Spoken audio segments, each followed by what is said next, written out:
please keep focused because we are winning. And remember that the greatest virus and cancer that really needs the cure is the crooked mainstream media.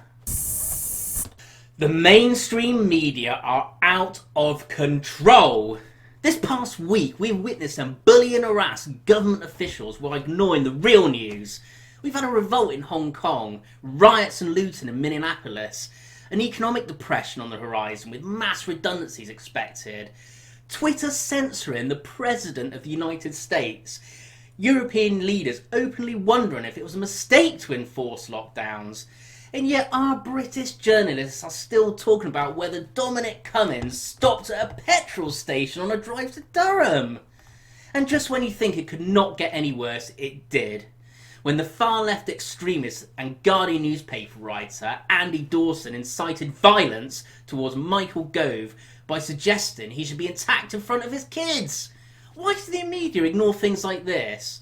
The mask of the hateful left has slipped once again.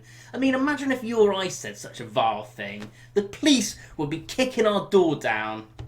Now, the damn cheek of journalists was saying, the problem for Boris Johnson is that Dominic Cummings has become a distraction.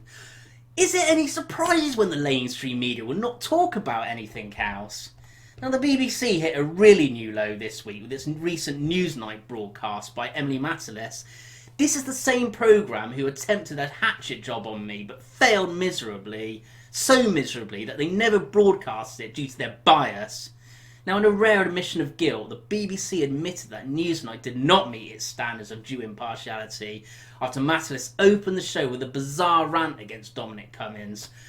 Why is this woman still working for them after abusing her position? The reason the BBC has admitted that she overstepped the mark is that by doing so gives credibility to their other biased news coverage. Astonishingly, they even have a page on their website to help us spot fake news.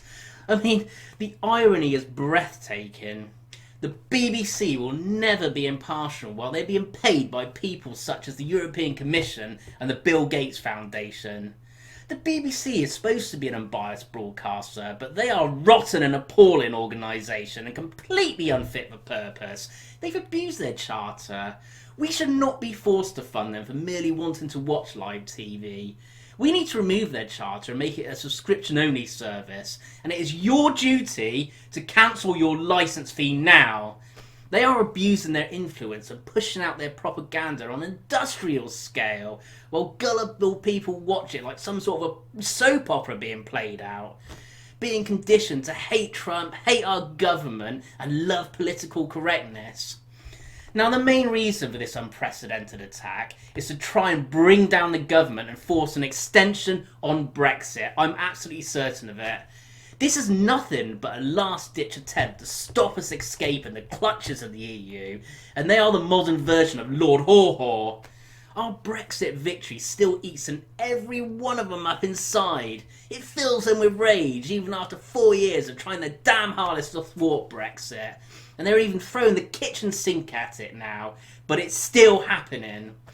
Now, I can't reiterate enough that the media are the greatest enemy and are the traitors within. Now, guys, please keep focused because we are winning. And remember that the greatest virus and cancer that really needs the cure is the crooked mainstream media.